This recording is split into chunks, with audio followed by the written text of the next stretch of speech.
నన్ను దాటిపోకుండా మా ఇంటికి రండి. ఎక్కడికి రండి చెప్పండి? మా ఇంటికి రండి.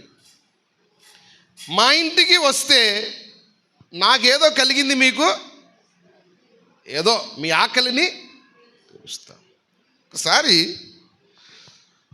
అబ్రహాం విషయంలో తండ్రి అయిన దేవునికి ఒక భోజనం పెట్టి, ఇది పొందలేం, ఇది జరగదు, ఇది అవ్వదు, ఈ వృద్ధాప్యంలో ఈ పరిస్థితి నుండి మనకు విడుదల కలగదు అనుకున్న స్థితి నుండి ఒక భోజనం వెనుక గర్భఫలం ఉంది. స్తోత్రం చెప్పండి ఒకసారి. ఒక భోజనం పెట్టి గర్భఫలాన్ని పొందాడు అబ్రహాం. Favour of God. ఎవరి దేవుడు? నీ మీద ఫేవర్ను చూపించే దేవుడు. ఒక ఆమె ప్రాఫెసీ చెప్పింది, నీకు పిల్లలు పుట్టరని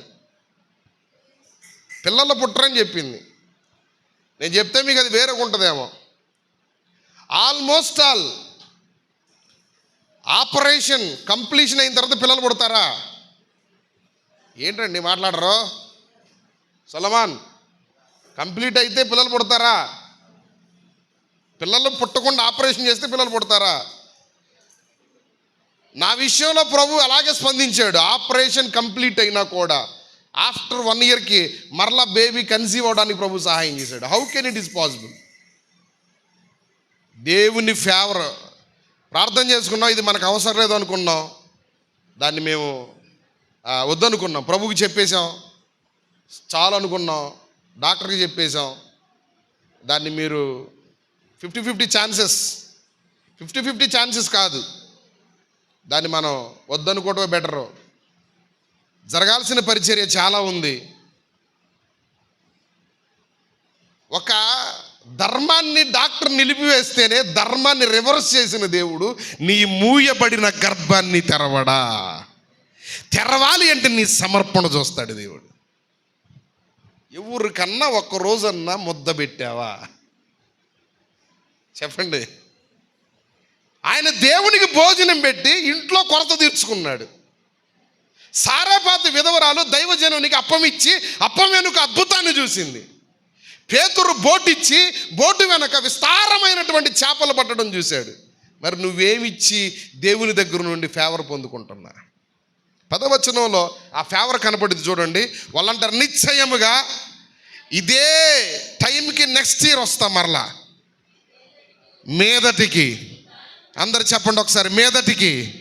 ఇప్పుడు చెప్పండి, పిల్లలే కావకపోవచ్చు, ఉద్యోగ విషయమైనా, వ్యాపార విషయమైనా, చదువు విషయమైనా, ఆరోగ్య విషయమైనా, బిడల విషయమైనా, అది ఏ విషయమైనా ఫేవర్ ఆఫ్ గాడ్ నీతో చెప్పే మాట ఏంటంటే, ఆయన కటాక్షం నీతో వస్తే ఏది పొందలేమో, ఏది జరగదో, ఏది రూపించబడలేదో అనుకుంటున్నావో గట్టిగా చప్పట్లు కొట్టి 2 చేతులెత్తి ప్రభువుని మహిమపరచాలి. ఆయన మీదటికి ఇదే సంవత్సరం ఇదే నెల కల్లా గొప్ప కార్యము చేయబోతున్నారు. గట్టిగా స్తోత్రం చెప్పండి, గట్టిగా. అంతేనా? గట్టిగా, బిగ్గరగా హల్లెలూయా. ప్రభు వస్తే ఏమొచ్చింది చెప్పండి? ఆశీర్వాదం వస్తుంది. ఆశీర్వాదంలో ఏముంటుంది చెప్పండి? ఏవి పొందలేవో, ఏవి నీ జీవితంలో పెండింగ్ పనులు ఉన్నాయో ఆ బ్లెస్సింగ్ పెండింగ్ క్లియర్ చేస్తుంది. పెండింగ్స్ ఏమవుతాయి చెప్పండి? దేవుడు నీ యొద్దకు వస్తే ఆ బ్లెస్సింగ్స్తో పెండింగ్స్ అంతా క్లియర్స్ అవుతాయి. పెండింగ్స్ ఉన్నాయా? మీకు ఉన్నాయా? పెండింగ్స్ ఉన్నాయా? ఉన్నాయా? ఏంటండి మీ కొరకు ఉంది, ముక్కుంది. పెండింగ్స్ ఉన్నాయా? ఉన్నాయా? ఇప్పుడు చెప్పండి, 7వ నెలలో నువ్వు వస్తే నా పెండింగ్ ఎంత ప్రభువా? అది ఎంత ప్రభువా? నువ్వు వస్తావు, నాకు తెలుసు. నేను బలిపీఠం కట్టేదే, ప్రార్థన చేసేదే. నువ్వు రావాలి, నన్ను ఆశీర్వదించాలి, నా పెండింగ్, నా కొరతలు తీర్చాలి. అది భర్త రక్షణ ప్రభు చేస్తున్నాడు, అంతే కార్యం. నమ్ము. బిడల పరీక్షన ప్రభు కార్యం చేస్తున్నాడు, నమ్ము.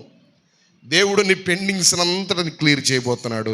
నీ యొద్దకు వచ్చి నిన్ను ఆశీర్వదిస్తాడు. స్తోత్రం చెప్పండి. అబ్రహాం అంటాడు, దయచేసి నీ కటాక్షాన్ని బట్టి ఒకసారి రాయ్యా. కటాక్షము చూపించగలిగిన దేవుడు కటాక్షంతో పాటు తన ఫేవర్తో పాటు తన పెండింగ్ను కూడా క్లియర్ చేసుకుంటూ వెళుతున్నాడు దేవుడు.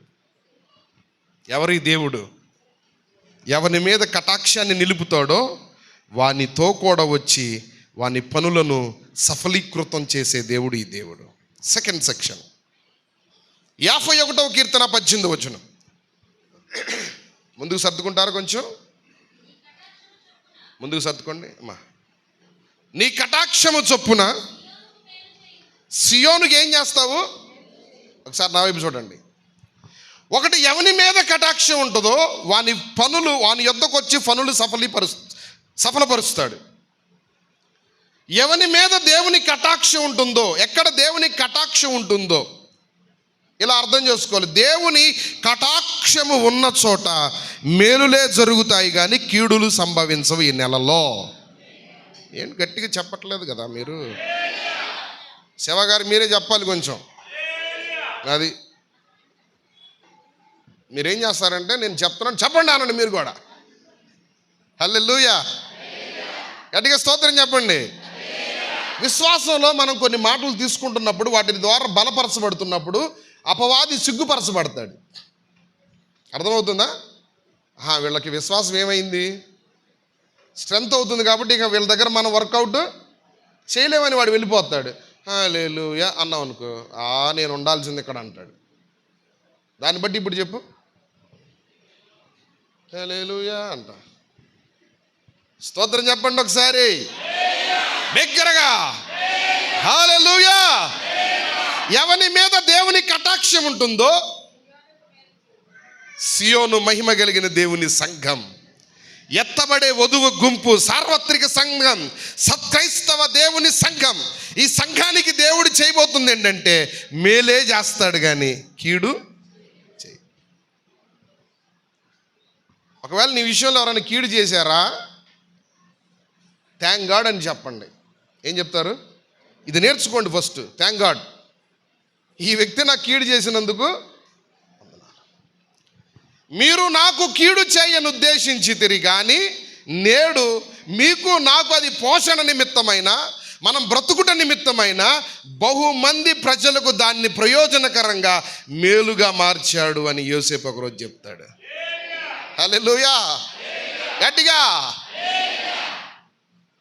మన జీవితంలో కీడు కొంతమంది ఏం చేస్తారంటే ఒక బిల్డింగ్ ప్లాన్లా గీసి మరి కూర్చోబెడతారు దాన్ని. వాళ్ళు ఎన్ని బాబేలు గోపురం లాంటి బిల్డింగ్ ప్లాన్లు గీసి కూర్చోబెట్టినా నథింగ్ టు వర్రీ. నీ నోట ఏముండాలి? Thank God. ఏముండాలి? వందనాలు తండ్రి. అబీమెలెకు కీడు తలపెట్టాలని చూశాడు అబ్రహాంకి. ప్రభు అంటున్నాడు, అబీమెలెకు నీ ఇంటికి వచ్చినామెవరో తెలుసా? నీ ఇంటికి వచ్చినామెవరో తెలుసా? ప్రవక్త భార్య. పొర్రపాటున టచ్ చేసావనుకో మటాష్ అయిపోతావు. ఇంకా ప్రార్థన కూడా చేయలేదు ఆయన. ఇంకా ఆయన కూర్చొని ఏడవడం మొదలు పెట్టాడంటే నీ స్థితి ఏమైందో నాకే తెలీదు. మర్యాదగా తీసుకెళ్ళి అబ్రహాంకి అప్పచెప్పు. తెల్లారి శారా ముందెళ్తుంది. అబీమెలెకు తన పరివారం రాజరికం అంతా వెనకొస్తున్నారు. గొర్రెలు వస్తున్నాయి, సంపదలు వస్తున్నాయి, ఆస్తి వస్తుంది, అన్నీ వస్తున్నాయి. ఎలా వస్తున్నాడు? అబ్రహాం గారు, సారీ అండి, నమస్కారం సార్, మీరు చెప్పాలి కదా మాకు ఆ విషయం. చెల్లెలని చెప్తారండి అండి, మీ భార్య అని మాకు చెప్పాలయ్యా. ఆ రాత్రి ఆ దేవుడు, సర్వశక్తి కలిగిన దేవుడు నన్ను గద్దించబడి సరిపోయింది. లేకపోతే ఏంటి పరిస్థితి? రాజులను గద్దించాడు దేవుడు. అబ్రహాముకు కీడు తలపెట్టాలని ఆలోచన కలిగిన రాజులను గద్దించి రాజులే సమాధానపడి సాగిలపడి సంపదను తీసుకొచ్చేటట్లుగా అబ్రహాము దగ్గరకు తెచ్చిన దేవుడు ఈ దేవుడు మేలు చేసే దేవుడు కానీ కీడు చేసే దేవుడు కానే కాదు. హల్లెలూయా, గట్టిగా. ఒక రోజున ప్రభు దగ్గరికి ఒక వ్యక్తి వచ్చాడు, శతాధిపతి. లూకా సువార్త 7వ అధ్యాయము 2-4 వచనాల్లో. త్వరగా చదవాలి. లూకా సువార్త 7వ అధ్యాయం 2-4 వచనాలు చదువుకుందాం. కొన్ని మాటలు చెప్తాను దీని మీద. అయ్యా, నా యొక్క దాసుడు పక్షవాయువుతో బాధపడుతున్నాడు. సబ్జెక్ట్ తర్వాత చూద్దాం. ఈ మాట పట్టుకోండి, నా దాసుడు ఏం చేస్తున్నాడు? పక్షవాయువుతో. ఇక నా వైపు చూడండి, బైబిల్ సోసర్లా. మన ఇంట్లో పనిచేసే వాళ్ళు ఉంటారు. పని వాళ్ళని చిన్న చూపు చూస్తే దేవుడు దాన్ని కూడా లెక్క పెడతాడు. చిన్న చూపు నీ ఆఫీసులోకైనా, నీ ఉద్యోగం క్రింద అయినా. బాబు ఉద్యోగస్తులు, అయ్యా జై గారు, పని వాళ్ళని చిన్న చూపు చూడకూడదు. ఒకరోజు మన మీటింగ్స్ జరిగితే మన వంశీ కొల్లూరు నుంచి వంశీ వాళ్ళు వచ్చింది, లేడీస్ కొల్లూరు నుంచి పిలిపించాడు వర్క్ చేయడానికి. నేను అన్నాను, ఇప్పుడు ఎలా వెళ్తారు మీరు అన్నా. అర్థం కావట్లేదు పాస్టర్ గారు అన్నారు.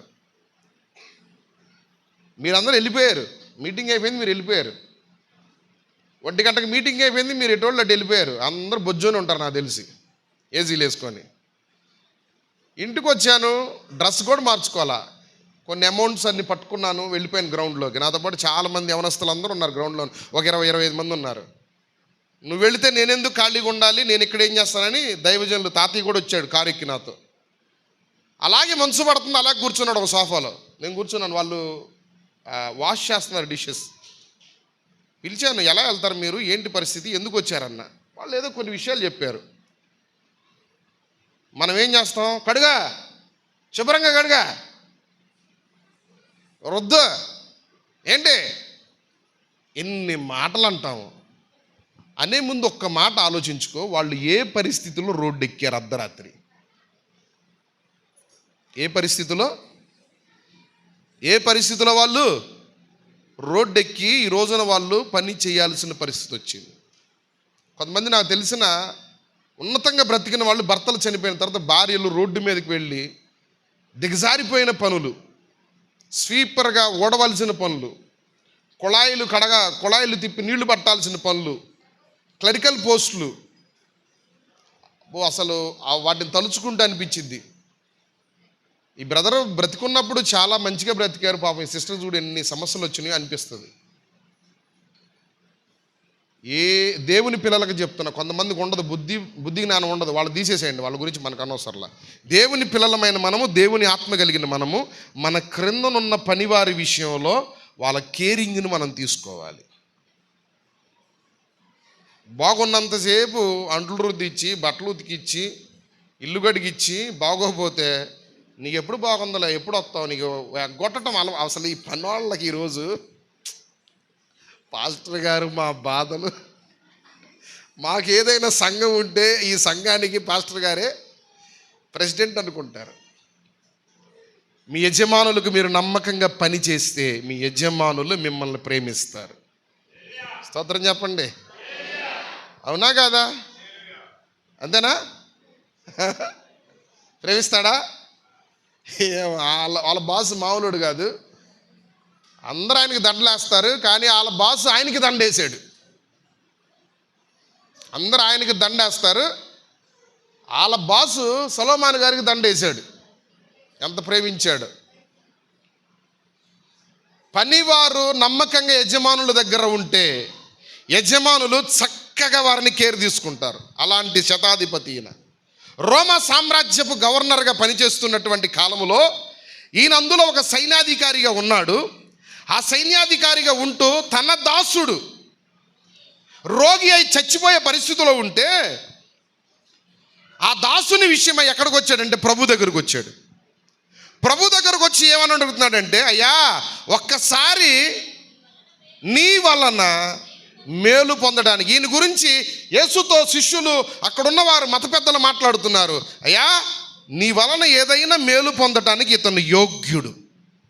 దేవుని వలన మేలు పొందడానికి నీకంటూ ఏమైనా యోగ్యతలు ఉన్నాయా? అతడు పొందిన యోగ్యత ఏమిటి అంటే, రోమా సాంప్రదాయాలకు కట్టుబాట్లతో జీవిస్తున్నప్పటికీ, రోమా చట్టానికి లోబడుతున్నప్పటికీ, యూదుల సమాజ శ్రేయస్సు కొరకు, యూదుల క్షేమము కొరకు, దేవుణ్ణి ఆరాధించుకోవడానికి కొరకు ఒక సమాజ మందిరాన్ని కట్టించిన అధికారి ఈయన. దీన్ని బట్టి అక్కడ ఉన్నవారు అంటున్నారు, ప్రభు దగ్గరికి వచ్చి చెప్తున్నారు, నీ వలన ఇతడు మేలు పొందడానికి అర్హుడు, యోగ్యుడయ్యా. ఎందుకంటే మనం ఆరాధన చేసుకునే మందిరం ఇతనే కట్టించాడు. అంటే ప్రభు అన్నాడు, మనం వెళ్దాం పదా, మనం వెళ్దాం పదా. ఆయన ఏమంటాడు, నీ మాట మాత్రం, నువ్వు రావాల్సిన అవసరత లేదు తండ్రి, మాట చెప్తే చాలయ్యా అన్నాడు. ప్రభు అంటాడు, ఇశ్రాయేలీయులలో ఇంత విశ్వాసం ఉండట ఎవరి దగ్గర నేను. స్తోత్రం చెప్పండి, రెండు చేతులు ఎత్తి ఒకసారి, అందరు రెండు చేతులు ఎత్తి చెప్పాలి ఒకసారి, హల్లెలూయా. శతాధిపతి దాసుని విషయంలో ప్రజలు అంటున్నారు, మేలు పొందడానికి నీ ద్వారా ఇతడు యోగ్యుడు. దేవుని కటాక్షం ఉన్న చోట ఏముంటుందంటే ఇక కీడు, శాపము, అస్వస్థత అనేది ఉండదు, అంత మేలే జరుగుద్ది. స్తోత్రం చెప్దాం. యోనా పుస్తకం 4వ అధ్యాయం 2వ వచనంలో ఒక మాట ఉంది. త్వరగా యోనా పుస్తకం 4వ అధ్యాయం 2వ వచన భాగం. యోనా గ్రంథం 4వ అధ్యాయము 2వ వచనం. లేదా యెహోవా, యోనా అంటున్నాడు, నేను నా దేశమందుండగా ఎట్లా జరిగిద్దని ఆ నినివే ప్రజల్ని ఏం చేయడంట దేవుడు. చదువమ్మా. అందువలననే నీవు కటాక్షమును, జాలియును, శాంతమును. ఏమంటున్నాడు చూడండి యోనా, నినివే ప్రజల మీదకి నువ్వేమన్నావు, ఉగ్రత వస్తుందన్నావు. కానీ నా మనసులో ఏంటో తెలుసా, నీకు కటాక్షం ఉంది, జాలి ఉంది, దయ ఉంది ఆ పట్టణం మీద అని నాకు తెలుసు.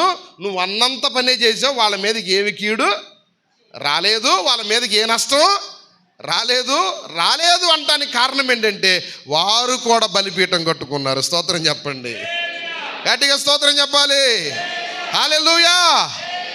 వాళ్ళు ఏం చేశారు, ప్రార్థన చేశారు, గోనె పట్ట కట్టుకొని ఉపవాసం ఉండి ప్రార్థించారు. దేవుడు కీడు చెయ్యకుండా పట్టణాన్ని మేలుతో కాపాడాడు. ఇప్పుడు యోనా అంటాడు, లేదులే ప్రభువా, నీ కటాక్షం ఉందిలేనయ్యా. అంటే దీని మాటకు నేనేం చెప్పాలనుకుంటున్నానంటే, దేవుని కటాక్షం ఉన్న చోట కీడు సంభవించదు. ఈ నెలలో అన్ని మేలులే జరుగుతాయి. ఎక్కడికి వెళ్ళినా, ఏ మనుషుల దగ్గర సంచరించినా, ఏ పరిస్థితుల్లో నిలబడ్డా, ఏ పరిస్థితుల్లో మీరు ఉన్నా, మీ వెంట దేవుని మేలు వెంటాడుతుంది, కానీ కీడు దూరం అవుతుంది. స్తోత్రం కలుగును గాక. ఒక మాట చెప్తా, అన్నను మోసం చేసి రావాల్సిన ఆశీర్వాదాలన్నింటినీ పట్టుకొని వెళ్ళిపోయాడు. ఎక్కడికి? పద్దనరాము. రండి అందరు ఒకసారి ఆదికాండం 32వ అధ్యాయము 6వ వచనానికి వచ్చేసాను. అందరు బైబిల్స్ తీయండి ఒకసారి. ఆదికాండము 32వ అధ్యాయం 6వ వచనంలో నేను చదువుతున్నాను చూడండి.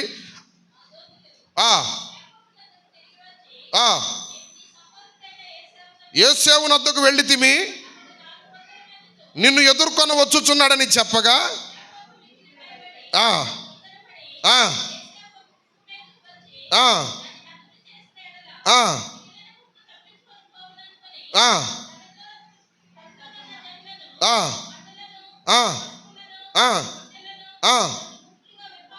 అన్ని పంపించేసి ఒక్కడే మిగిలిపోయాడు. 5వ వచనం కూడా చూస్తారా? అయ్యా నీ కటాక్షము నా యందు. ఓకే, నేపథ్యాన్ని నేను వివరిస్తా. 20 సంవత్సరాల తర్వాత మరలా తిరిగి వస్తున్నాడు. ఏం గుర్తొచ్చింది ఇప్పుడు? అన్న గుర్తొచ్చాడు. అన్న దగ్గరికి ఎవరిని పంపించాడు? 6వ అధ్యాయంలో మనుషుల్ని పంపించాడు. మనుషులు పంపిస్తే వాళ్ళు ఏం చేశారు? సమాచారం, బాబు 400 మందిని వేసుకొని వస్తున్నాడు. ఎంతమందిని? మామూలుగా లేదు పరిస్థితి, నీ ఇష్టం అన్నారు.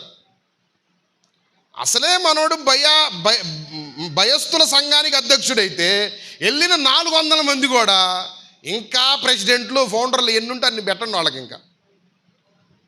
ఇంకా భయపెట్టారు. ఇప్పుడు ఏం చేశాడు ఈయన? అమ్మాయి నువ్వు వెళ్ళిపో, అమ్మాయి నువ్వు వెళ్ళిపో, రే చిన్నోడా నువ్వు వెళ్ళిపో, రే పెద్దడా నువ్వు వెళ్ళిపో, ఈ గొర్రెలు తీసుకెళ్ళిపోండి, ఈ మందలు తీసుకెళ్ళిపోండి, ఈ ఆస్తి తీసుకెళ్ళిపోండి, అడిగితే మనకిచ్చేసేయండి అని అన్నీ చెప్పేశాడు. యెబ్బోకు రేవు దగ్గరకు వచ్చి నిలబడ్డాడు. ఒక్కడే ప్రాణ భయము చేత నా మీద ఇప్పుడు ఏమవుతుంది, నాకేదో కీడు మన్న తలపెడుతున్నాడు అని ఒక ఆలోచన చేత నిలబడ్డాడు. కానీ అన్న కీడు తలపెట్టడానికి రాట్లా, అన్న మేలుతో సమాధానం చేయడానికి వస్తున్నాడు. స్తోత్రం చెప్పండి ఒకసారి. ఇది గ్రహించలేకపోతున్నాడు. 33వ అధ్యాయం మొదటి వచనం చూడండి. యాకోబు కన్నులెత్తి చూచినప్పుడు ఎంతమంది వస్తున్నారు? 32వ అధ్యాయంలో విన్నాడు, 400 మందితో వస్తున్నాడని విన్నాడు. 33వ అధ్యాయంలో కన్నులారా చూస్తున్నాడు. ఆ తర్వాత మీరు చదువుకుంటే చాలా విషయాలు ఉంటాయి. 10వ వచనానికి వచ్చేసండి, 33:10. అప్పుడు యాకోబు అట్లు కాదు, నీ కటాక్షము నా మీదనున్న ఎడల చిత్తగించుము ఈ కానుక. స్తోత్రం చెప్పండి. అన్న వచ్చి ఏం చేశాడు? అన్నకు ముందు ఏం చేశాడు చూడండి ఒకసారి. పైన 3 వచనాల దగ్గర నేలకు ఎన్నిసార్లు సాగిలి పడ్డాడు? 7 మార్లు సాగిలి పడ్డాడు. అన్న ఏడుస్తున్నాడు. 20 సంవత్సరాల ఇందిరా నిన్ను చూసి. ఒకప్పుడు ఎలా కొట్టుకునేవాళ్ళం, ఎలా తిట్టుకునేవాళ్ళం, ఎలా బాగుండేవాళ్ళం రా, 20 ఏళ్ళ నుంచి ఎక్కడికి వెళ్ళిపోయేవారు అన్నట్లుగా ప్రేమతో అలింగనం చేసుకొని మెడ మీద పడి ముద్దు పెట్టుకుంటూ అతన్ని కౌగులించుకుంటున్నాడు. కానీ 32వ అధ్యాయంలో ప్రాణభయం చేత నాకు కీడు ఉందనుకున్నాడు. ఆ కీడును దేవుడు మేలుగా మార్చాడు. ఎక్కడ దేవుని కటాక్షం ఉంటుందో కీడు మేలుగా మార్చబడుతుంది. స్తోత్రం చెప్పండి ఒకసారి. దేవునికి స్తోత్రం చెప్పండి ఒకసారి. యాకోబేమో ప్రాణభయముతో నాకు కీడు వచ్చిద్దేమో అనుకున్నాడు. ఏసేవేమో మేలుతో సమాధానంతో వస్తున్నాడు. నీ విషయంలో కొడిదే జరుగుద్ది. దేవుని కటాక్షము నీ మీద ఉంటే ఎక్కడైతే నీకు కీడు తలపెట్టే మనుషులు ఉంటారో వాళ్ళని దేవుడు మేలుకరంగా మారుస్తాడు. అబీమెలెకును అలాగ మార్చాడు, ఏశావును అలా మార్చాడు, దావీదు విషయంలో అనేక మందిని అలా మార్చాడు. ఆ దేవుడు ఎవరంటే మనం ఆరాధించే సర్వశక్తి కలిగిన దేవుడు. ఒకటి, ఎవరి మీద ఆయన కటాక్షం ఉంటుందో వారితో దేవుడు ప్రయాణము చేసి పనులు సఫలపరుస్తాడు. ఎవరి మీద దేవుని కటాక్షం ఉంటుందో వారి విషయంలో మేలులు జరుగుతాయి. ఆఖరి మాట కీర్తన 44:3. కీర్తన 44వ అధ్యాయం 3వ వచనం. ఖడ్గము చేత దేశమును స్వాధీనపరుచుకోలేం, వారి బాహు వారికి జయం ఇవ్వలేదు. అద్గద్గద్గు ఆ మాట పట్టుకో ఒకసారి. నీవు కటాక్షించితివి గనుక నీ రక్షణ హస్తమే, నీ బాహువే. దేవునికి స్తోత్రం చెప్పండి ఒకసారి. 2 చేతులు ఇది చెప్పండి. దేవుని కటాక్షము ఎవరి మీద ఉంటుందో వారి జీవితములో అపజయం ఉండదు, జయ జీవితం ఉంటుంది. ఏముండదు? అపజయం. 7వ నెల దేనికి సంకేతం? సంపూర్ణతకు, ఫుల్ఫిల్మెంట్కి. ఈ నెలలో విక్టరీ ఏదో కొట్టబోతున్నారు మీరు. కొట్టు ఇప్పుడు చప్పట్లో, దానికన్నా కొట్టండి ఒకసారి. ఏదో విక్టరీ కొట్టబోతున్నారు. హల్లెలూయా. గట్టిగా స్తోత్రం చెప్దాం. ఏం కొట్టబోతున్నారు చెప్పండి? అందరు చెప్పండి. విజయము పొందబోతున్నాను. నీ పేరే విక్టరీ. ఏంటి చెప్పండి? నీ పేరే విక్టరీ. విజయాన్ని నా యేసయ్య నీకు అనుగ్రహించబోతున్నాడు. ఒకవేళ గత 6 నెలలు మీరు దేవుని ఆగ్రహానికి ప్రాప్తులయ్యారేమో, ప్రభువే స్వయంగా మీకు ఇస్తున్న వాగ్దానంలో నేను ఇప్పుడు అనుగ్రహాన్ని చూపిస్తాను, కటాక్షానికి ప్రాప్తులుగా చేస్తాను, కటాక్షాన్ని మీ ఎడల వెల్లడిపరుస్తాను. నా కటాక్షము చేత మీరు ఏమవుతారో తెలుసా? విజయం పొందుతారు. ఇక అపజయం ఉండదు. కోపించుచునే, అందరూ ఒకసారి అందాం ఈ మాట. కోపించుచునే వాత్సల్యము నాపై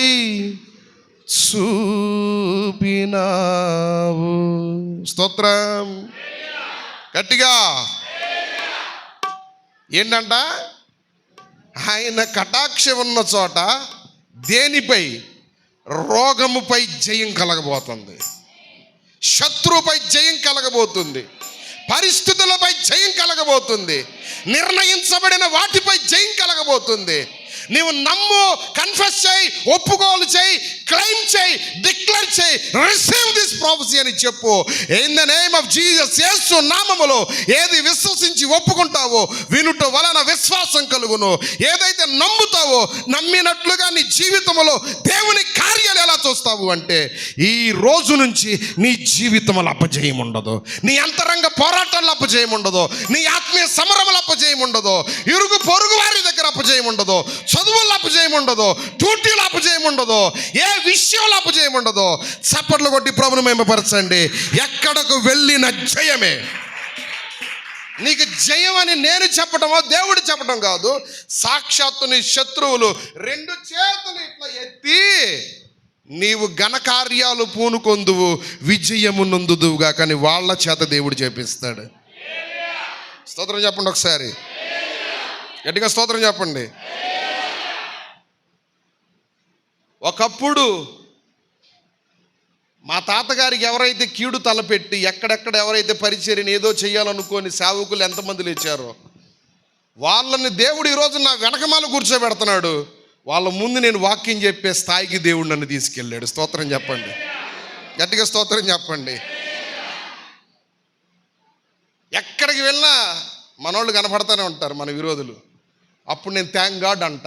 ఇక్కడ దావీదు బయటకు వస్తాడు, గొలియాతు గాడు ఉన్నాడు కాబట్టి ఇక్కడ దావీదు కూడా ఏంటి మాట్లాడరు, ముందుకు రండి అన్న.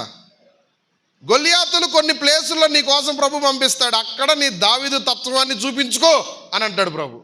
ఒడిసిలే వేస్తావో, రాళ్లే వేస్తావో, బాణాలే వేస్తావో, ఆరాధన చేస్తావో, దావీదు ఉండేది అరణ్యమైన గట్టిగా ఆమె నన్ను చేసేది మాత్రం ఆరాధనే. ఆరాధన అతని అద్భుతాలకు కారణమైంది. హల్లెలూయా. రోజున దావీదు చేతికి సౌలు చిక్కితే మొదటి సమయంలో 26-25 అంటాడు. ఒక మాట చదవండి, ఏమంటాడు చెప్పండి.